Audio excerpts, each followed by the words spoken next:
My beautiful people, my beautiful people, my beautiful people. Welcome back to another lovely episode of the Logic of Emotions podcast / reactions. It's your dog, your brother, man, your favorite African American, Melly, baby. More hoops! Hey, man, as you guys already know, I'm still kind of sick, but the content has to get out, man. I have a massive headache, but hey, gotta do what I gotta do, man. I want to talk about this because I think this is a very important topic. Did Kevin Durant destroy his legacy? Question mark. It's by the homie, one of the gangsters, Low, the legend of winning. I love hearing his explanations, his breakdowns, his analysis. Love hearing, especially from someone that hasn't played the game. I love hearing his stuff. People that usually have never played the game before usually have so much goodness to say. Others do, of course, have negative to say, but I love Low's opinion. So let's get right into it, man. Like, comment, subscribe, join the Banks family, join the Banks community. I know you see my hair. I'm letting it kind of be free for a little bit, but let's get right to it, man.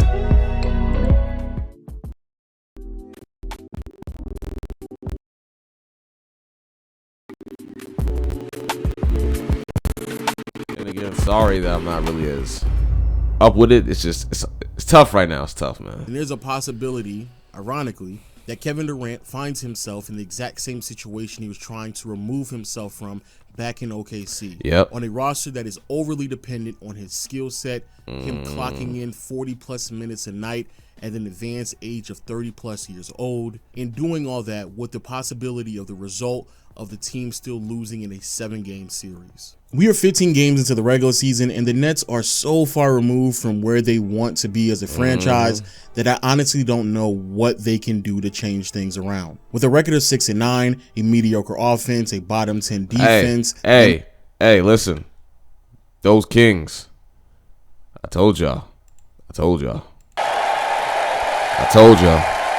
I know it's beginning of the season, but shout out to the Kings. Like the beam, baby. I love what y'all doing over there. Around. With a record of 6-9, shout out to Mike Brown. A mediocre offense, a bottom 10 defense, them already firing head coach Steve Nash 7 games into the regular season. Which was absurd. Kyrie Irving also already missing games this early on into the year, and Ben Simmons looking nowhere near close to the player that he once was. The Nets might have dug themselves a hole way too deep for them to come out of. And the one individual, another thing I want to say too about that too, because I've seen this before, is this: the Nets might, like, bro, just move out the way, like. The year, and Ben Simmons looking nowhere, and you're in his way immediately. Like, I don't know, Ben Simmons does a lot of weird things. He does very, like, I don't know, he does little weird childlike things sometimes. Like, I don't get him. He reminds me of the kind of person that would do something wrong and then question what he did wrong after he already knows. Like, near close to the player that he once. He got pushed a little bit, then now he's staying there a little bit. You know what I'm saying? Like, it's just move, bro. That's all. Like, the Nets might have dug themselves a hole way too deep for them to come out of, and the one individual that will suffer the most Ben is just odd. Is Kevin Durant. He's a little odd. And honestly, none of this really isn't a surprise to me at all. Not only because some of this was identifiable 8 months ago, but looking at the trajectory of the Brooklyn Nets moving forward and all of the options that are disposable to KD, I honestly don't see that many paths for the future Hall of Famer to come out in a positive light throughout this entire messy, dysfunctional, and disorganized situation. And I know I may come across as a bit hyperbolic, but please let me explain. Now first, let's address the elephant in the room, and that is Kevin Durant doesn't want to be in Brooklyn. Now, of course, there are several obvious reasons that would help anyone come to this conclusion, like who in their right mind would want to spend their last few years of their primes on a team that isn't contending, and of course, there are the trade demands that were made during the offseason as well. However, what I want to point out is why all of this shouldn't be a surprise to anyone, because the same reasons why he wants out of Brooklyn are the same reasons why he left OKC. Okay, I want us to say this too. I told people this before. A lot of you don't understand basketball. And why do I say that? Because I remember when they first acquired Kyrie and KD, and I was like, it's not going to work the first year. It might not work the second year. It might not work at all. I don't know. You know, it's a shame what happened with that shot that he made it, and it wasn't 3 and everything. It's a shame, but it happened. So we can't keep playing these, but if it did, it happened, bro. It happened. So move on. And the thing is, everybody that's an all-star or a superstar, whatever, if they team up together, they're not always going to do great. I don't think y'all understand how very rare it is to have all-star players come together and all be amazing. I don't think a lot of you get that. So when what happened with the Nets, I thought was very silly because what they had before was a future. They had the Jared Allen, they had the LeVert, they had the D'Angelo Russell, they had a future, and I think this was not it. I don't think this was the smart move at all. I know a lot of people said, "Oh, but it's Kevin Durant." Yeah, it is Kevin Durant. Yeah, it is Kyrie Irving. But I'm sorry, KD's not. And a lot of KD fans might not like me for saying this, but he's not a winner. He's honestly not. He's always a, like, I realized. I mean, besides the OKC days, obviously OKC days he was the number one option, but outside of OKC, he's always been the number two options. For Golden State, Tyronn Lue said it best: "We're going to double Steph, and KD can do whatever he wants." Why? Because the importance of Steph obviously is way more important than KD. Clearly, even though KD obviously is important, but Steph's is just way more important. I think we all know that. On the Brooklyn Nets, prime example.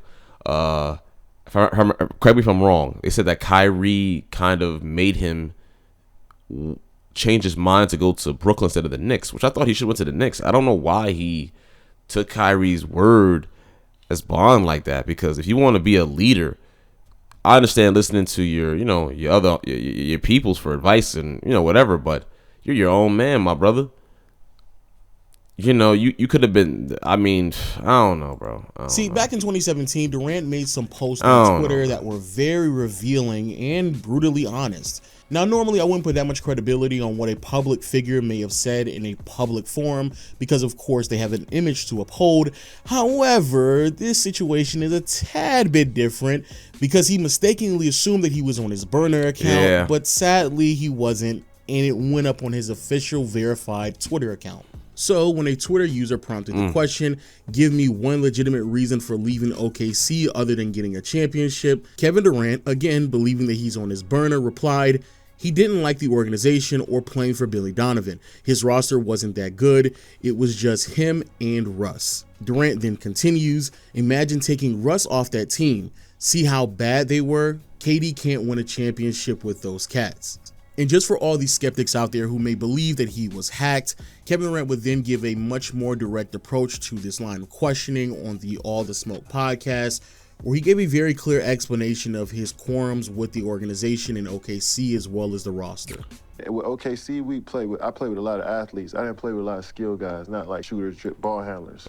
So after a while, my game started to grow. I was like, I need a change. This is before the season even started. They're going to sell out to stop me. Meaning they're going to leave Andre Roberson. Anybody but Steph. You. I would Anybody too. but me. I would leave Andre Roberson too. And it's easy for a team to guard us when you got guys that... Andre Roberson, he was a good defender. His freaking problems, bro. He couldn't shoot to save his life. And it's like, bro, he wasn't Tony Allen. Don't get me wrong. Tony Allen was a mother lover, man. He was wow. So I feel him. And if I remember correctly, too, they said OKC, the owner, he was cheap. So from that side of OKC, I'm with KD. But after that, I'm not. Because OKC situation, they traded Harden. Again, y'all, correct me if I'm wrong. They traded him because they didn't want to pay Harden just a little bit more money or something like that. And I thought that was silly because Harden was showing that he deserved that money. And then they started getting rid of people. And then once you got rid of Harden, I was like, yeah, it's over, bro. It's over. I'm like, come on now. It just didn't seem, it seemed like they was worried more about saving their pockets than anything. But that not going again, let me know if I'm wrong. You know what I'm saying? So I was tired of playing in that system. Again, very interesting, revealing, and I feel you. Extremely honest from a player who was on a team that was a title contending unit. But now, since we know all of the complaints that Durant had within his time in OKC, let's write it down and see how similar it is to the situation he's in right now. Yep. And this is my only issue with it. And Lo's gonna explain it. First, he didn't like the coach nor the front office. He also believed that the roster was extremely top heavy. And then he went into further detail, highlighting how there weren't enough skill players rather than way too many athletes on a roster. And even went as far as to highlight a specific player in Andre Roberson. Which is crazy to call somebody out like that. Like, that's oof. So now, if we compare that to the situation out in Brooklyn, Durant has already been on record claiming that he did not want to return unless Steve Nash and Sean Marks lost their jobs. So it's fair to say that he didn't like the coaching nor front office. It's also undeniably true that the Brooklyn Nets are one of the more top-heavy teams in the NBA. Question, didn't he also say he didn't like the system of Steve Kerr as well, too? Which is blasphemous, because those are the same ones that beat his ass, and then he joined them. So I didn't understand that one. You know what I'm saying? You could not like it, but at the same time, it's just kind of weird how you don't like it, because it's very ball sharing, ball movement. It's what you wanted. It's very high IQ basketball players, right? It's not ISO heavy, but they still accommodated. Stephen Curry still accommodated to you to make sure you felt home. You felt like the man. And it's crazy because even though Steph made you feel like you were that guy, the rest of the world and the Warriors organization, fans, etc., told you weren't that guy. So it's kind of crazy how, in regards to that, like being the number 2 guy, it seems like he was always the number 2 guy, which is fascinating to me because he's a phenomenal scorer. But when it comes to just the winning side of basketball, like Kyrie, for example, they're not winners. They I mean, again, except for KD at OKC, I can't say too much because KD at OKC, he and Russ and that roster, they led themselves to where they went to and everything, and sadly they lost. But you know, I don't know, man. I just don't see them as winners, really. Especially Kyrie. Kyrie hasn't done anything after LeBron, so it's like, you know, that's not no shade. It's just facts. As we've seen numerous times things have happened, the past but 2 to 3 years now with this roster, part of the looks game, like when part of life. Kyrie Irving is not available. And when it comes to the makeup of the roster so far this year, fair enough, you could easily argue that there's more 3-point shooters on this team than there was in OKC with Seth Curry and Joe Harris. However, the team is still constructed in a way in which they have to overly depend on the shot creation of Kevin Durant. And also you have the non-skill players like Nick Claxton and certainly Ben Simmons that will hinder any type of floor spacing that Durant needs to operate in so he can be a quality scorer. So ironically, you could easily make the argument that after all of these years since his time in OKC, KD has found himself right back in the exact same situation. I think he's actually in a worse situation. I think he's in a far, far worse situation because you see him putting up these numbers, but you also see him getting blown out by 30, 40 points. You see him putting up these numbers. You see him at times putting up trash numbers. You know what I'm saying? Because when you fixate on the main scorer, you can live with anybody else. Seth Curry's not going to give you 40. Ben Simmons doesn't even want to give you 15 every night. So you got to just pinpoint on one player and you're good to go. So. But if anything, it could be worse because unlike the Thunder, the Brooklyn Nets have been and are still one of the worst defensive units in the NBA, which definitely wasn't a problem within his time in Oklahoma City. Now you may be thinking to yourself, Lo, all of that sounds great, but how exactly does any of this impact Kevin Durant's legacy? Well, it's pretty simple. If Durant back in 2016 was able to identify the problems with the Thunder that prevented him from playing great basketball on a great team that could result in a championship, and some of those exact same problems are identifiable with the Brooklyn Nets, more than likely that means that Durant believes that there is also a very clear ceiling of what this Nets team can accomplish. And if Durant was not able to win a championship within his time in OKC, he also believed that the playing style and the coaching in Oklahoma City Thunder was not good enough, too rudimentary, and he wanted something a bit more advanced to complement his style of play a bit more. If he believed all those things, and that roster, I think everyone can agree upon, was better than what we are witnessing right now, then there's absolutely no way that he truly believes that this team can compete. And him saying this was wild, bro. Look at our starting lineup. Edmund Sumner, Royce O'Neal, Joe Harris, Claxton, and me. Not disrespect. You know, as New Yorkers, whenever we say no disrespect, that means disrespect is coming. But what are you expecting from that group? You expect us to win because I'm out there? Well, yes, KD. Yes. And a lot of people will sit there and say, well, LeBron did it. KD doesn't have the same physicality as LeBron or the same passing IQ or playmaking as LeBron. So it's hard to sit there and say LeBron did it. I think we have to stop that. KD is just a scorer. He's just a scorer. LeBron is much more. I'm not a LeBron fan. I'm just calling it what it is, bro. And a lot of you KD fans might not like that, but he's a phenomenal, versatile scorer. Absolutely. But that's it. That's it, man. And when it came to OKC, I can, again, if I'm correct of my assumption and things that I've heard, then I feel for KD in that regards to leave. Absolutely. But then you went to Golden State, and then you win, and this and the third, and then there's word comes out that you don't like how Steve Kerr coaches here and there. You don't like the system and stuff like that. Weird things. Then you leave. You want to be the man of your own team. Fine, no problem. Draymond calls you the B word, even though at times you do act like that. I'm not saying you are, but you do act like that at times, of course. And then you go to the Nets. You messed up something that I think could have been very good in the future. You get Kyrie. Kyrie gets to a situation. Kyrie's not playing. Harden's tired of it. Then he leaves. So that all this leads me to say, I feel like he gets persuaded very easily. That's what it feels like to me. And Kyrie persuading him to go to the Nets, I think, is a big example of that. Because KD could have went to the Knicks and had a phenomenal team. Better team than his team right now without Kyrie. And I think they would have been top 5 very easily. But you listen to Kyrie, you don't have any defenders. You think it's just going to be you and Kyrie scoring left and right. Like, I don't understand what did he think was going to happen. Kyrie's not going to give you 30 to 40 points a night. You're not giving up 30 or 40 a night, and then at the same time, everybody's going to have this great defense. That's not going to happen. Because the minute one of you sit down, you're getting honey nut roasted. So I really didn't understand the logic in that. So let me know, you guys listening, man. Let me know, what do you think KD's mindset was to going to the Nets? Let me know. Compete for any deep postseason run in the near future. And to make it worse, Brooklyn can't even make any real improvements on the roster either. The reason why we know this is because Morris is the only one. Kyrie Irving coming off the books for the following year. That's the consistent. Nets have already committed $139 million to this team. So after they sign Kyrie, the Nets will clear $150 million committed to this roster. And again, gotta get rid of Kyrie. Account to what they may have to give Seth Curry and Ben to Simmons retain him.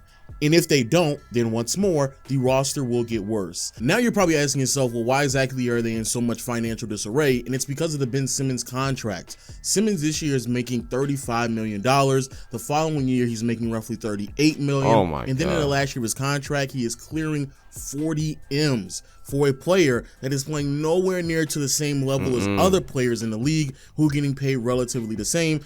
And I want to say this too, because a lot of y'all, I like to make relations to Golden State. Like I said about Jordan Poole. Jordan Poole's not playing anywhere near what he is getting paid for. And that's very frustrating, you know. But at the same time, Jordan Poole was never an all-star. He was never named an all-star, you know. So when I see Ben Simmons doing this kind of thing, again, you know me, guys, I'm big on mental health. But when it comes to Ben Simmons in this situation, if you're that, like, taken back of what's going on, my brother, you shouldn't be playing basketball anymore, because what you're doing is wasting people's time, wasting people's windows of opportunity. And I feel for Ben if his mental is still this bad, because if you not to be able to shoot like that, bro, something's got to be wrong. Seriously. So I do feel for him in that regard, but that does not disregard the fact that he's wasting Brooklyn's time. So that's all I'm saying. Such as Devin Booker, Pascal Siakam, Zach LaVine, Trae Young, and Luka Doncic, just to name a few. So the level of financial commitment that the Nets are going to have to see within just 3 players, with Kyrie, KD, and Simmons, it is very clear that this franchise has already met its threshold with the type of talent that it could acquire to potentially make them better. So yeah, Brooklyn is a mess. And Kevin Durant is the only player on this team who has the ability to consistently carry them to compete for regular season wins. Absolutely. Right now, he's 34 years old, clocking in 37 minutes a game, trying to compete with a team that on any given night is so poorly defensively that they can allow the opposing team's best player to have a career night against them. And even when Kyrie does come back and play, there's so many holes on the team offensively. That's literally also how Golden State's bench is too. So I understand. Especially with players such as Ben Simmons and Nick Claxton, that at best the Brooklyn Nets are going to hover around being an average offensive ball club, which all amounts to a team that more than likely will be struggling to make a playoff appearance yet again. let alone competing for a deep postseason run, and certainly are far removed from competing for a championship, which is not only unfortunate, but is literally the worst case scenario for KD.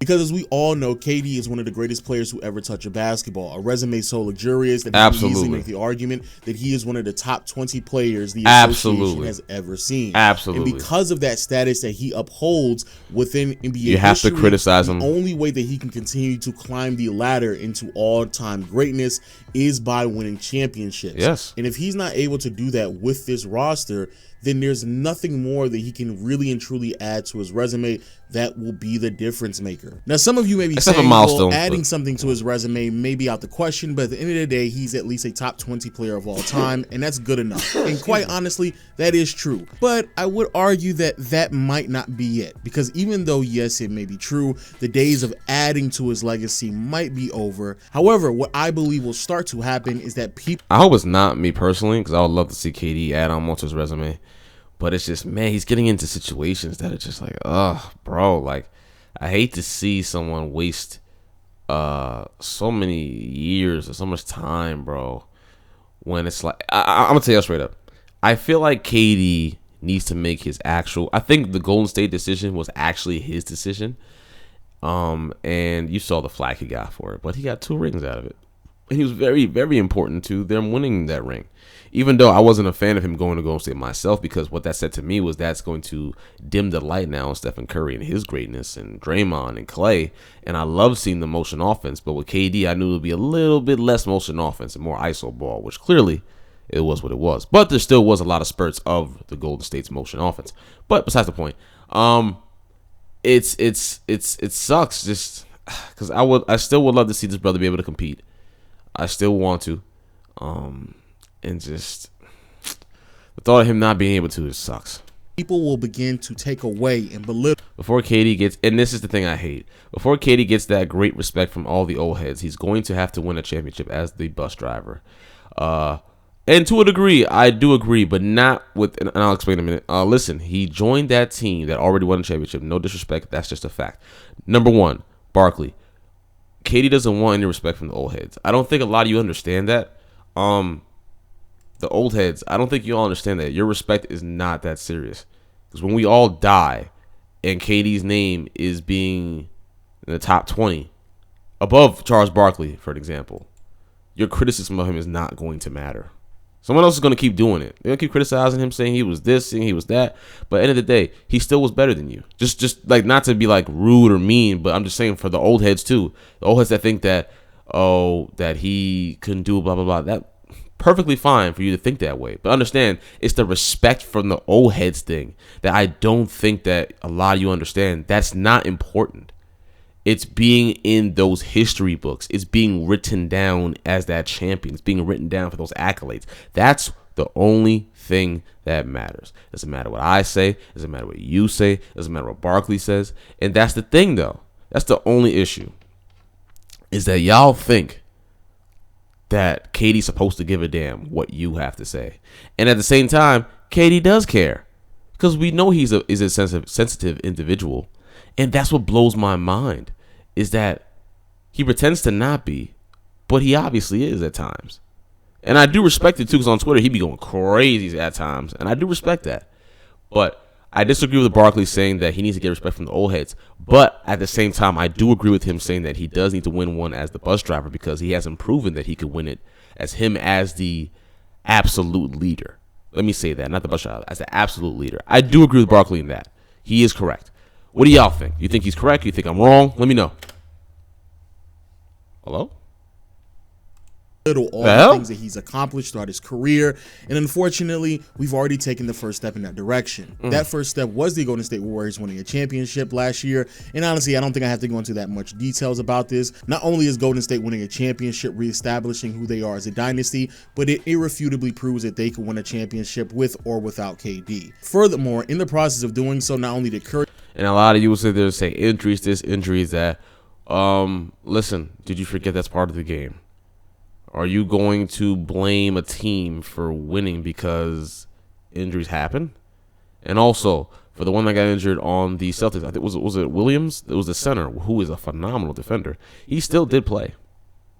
You know, he wasn't 100%, if I remember correctly. He still did play. And the Warriors and Stephen Curry did a phenomenal job. Clay came back, gave his man.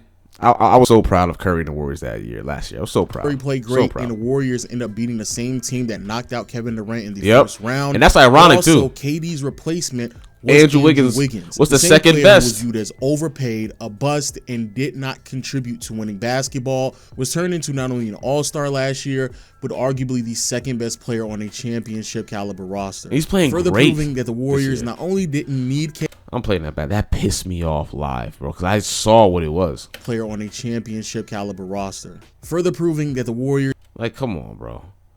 I want to hit you in the face. And I love Luka, but my God, when he be somebody was telling me that today, man. They said that Luka gets a lot of foul calls. I had to look it up. Luka doesn't get a lot of foul calls, but I still don't like when the refs don't call the actual foul calls. But I do agree with you, family, what you did say about Luka not. Well, he does get a lot of foul calls. He does. You're right about that. But when he does, I hate seeing him do this because he's better than this. Luka's better than this. I hate seeing it. Need KD, but it shows the wonders of what that roster, what that organization, and what that system can that do boy was for anyone. Look at this. And then the final step to Durant's worst nightmare is the idea of him potentially leaving Brooklyn. Because let's just be honest, KD being up 3-1 against the Golden State Warriors and blowing that opportunity, then leaving that ball club to join the Warriors, in the process complaining about the organization and his teammates and how poorly constructed the roster was around him, just for him to then turn around 3 years later and leave the Golden State Warriors to try to establish something on his own in Brooklyn. Bro, if Kevin Durant fails in his manner and tries to join another roster to try to... Yeah, his legacy is going to be tarnished. It is. I'm not going to lie. Seek more success, it's going to be a really, really bad look, especially if he joins a team with an established star on the roster. But hey, those are just my thoughts. Please let me know what you think about the video in the comment section below. Very good look. Very good video, Lo. But I just feel like he's in one of the toughest positions I've ever seen any NBA player be in my entire life. But let me know again in the comment section below. Make sure you hit the subscribe button and notification bell. And I'll see you all next time. Sub to Lo, man. Sub to the homie. I already have it. Never mind. Actually, put it for all. Shout out to Lo, man. Phenomenal video per usual, my brother. Oh, wrong one. I'm sorry, y'all. I'm sorry. That's definitely the wrong one. There we go. I wanted to show y'all this comment. This is one of them right here. The worst part is the Nets had all the pieces around Durant. He was the one that wanted DJ. He wanted Kyrie. He wanted Harden. He got what he asked for, then tries leaving when it blows up. He made the mess. He should try fixing it. And honor his contract if he genuinely wants respect when he retires. Dipping to a new contender and winning will only reinforce the narrative around his name. Totally agree. And then Danny responds that if he requests a trade, the contract doesn't go away. It just goes to another team.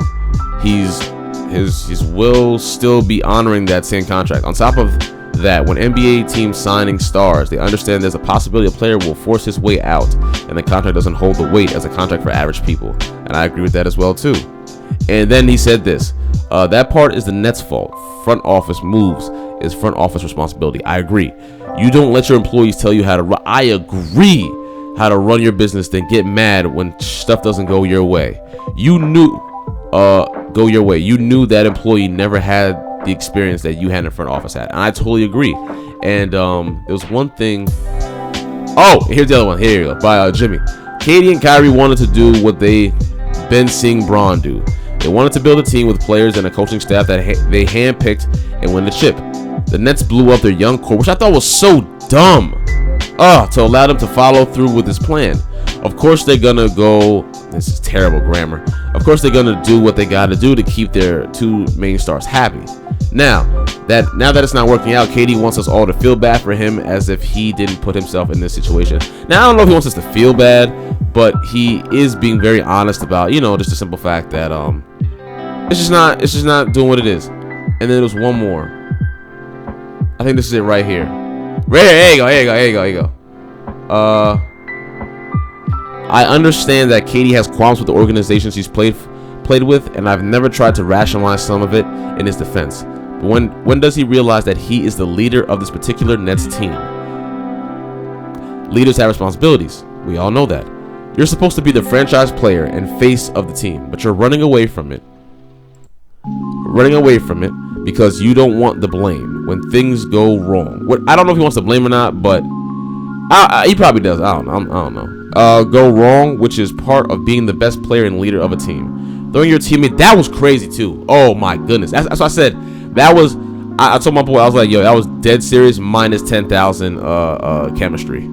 Because, bro, throwing your teammates under the bus like that and saying that you seemed a trade last summer because you would be blamed if the team played bad is energy of a number 2 option and not a number 1. That's not energy number 2. That's also bench player, a non-accountability energy as well, too, to be honest. And that's the thing, too. He's not the leader of the team. That's one of the big problems. And I agree with that because when Kyrie, and this is apparently Kyrie made him or suggested him to play for the Nets instead. And if someone makes you change your mind and do something like that, Kyrie's the leader. Kyrie clearly is the leader, bro. So, what do y'all think, man? I want to hear y'all comments, man, because I think this is a very, very good topic, man. Because I think it's the Nets' fault for allowing this to happen in the first place. Because you do understand what KD or superstars have egos. Even though Kevin Durant, we understand he is a very sensitive individual. Kyrie also is too. We understand that that this possibility darn sure could have happened, and it did. And for you allowing them to have that much power, I think was just not the right move as the front office. And then KD, you have to understand too, family. Things are going to happen. Things are going to shake up. You got to be ready, willing, and able to get busy, take the criticism, and just ball out, bro. You know, you got what you asked for, and it didn't work out, sadly. But gotta stick with it, bro. Gotta stick with it. Kyrie, I hope everything is all good with you, bro. I really do, man. I want to see y'all. I want to see y'all hoop, man. I do. But it's your boy Melly, man. I'm signing out, man. And per usual, peace, love, and keep that trip immaculate at all times, baby. Stay easy, breezy, beautiful, sexy, amazing, awesome, elegant, inspirational, sensational, healthy, but most importantly, drink water, my friends, and clean your room. Messy room, messy life. Road to 10K subs, the new journey, new goal. Please put on all post notifications. We post every single day. Like, comment, subscribe, all that good stuff, man. Love y'all so much, man. Peace and love, y'all. Bow. Have a great Tuesday, man. Stay safe, stay healthy, and peace and love forever, y'all. Peace. Have a blessed day.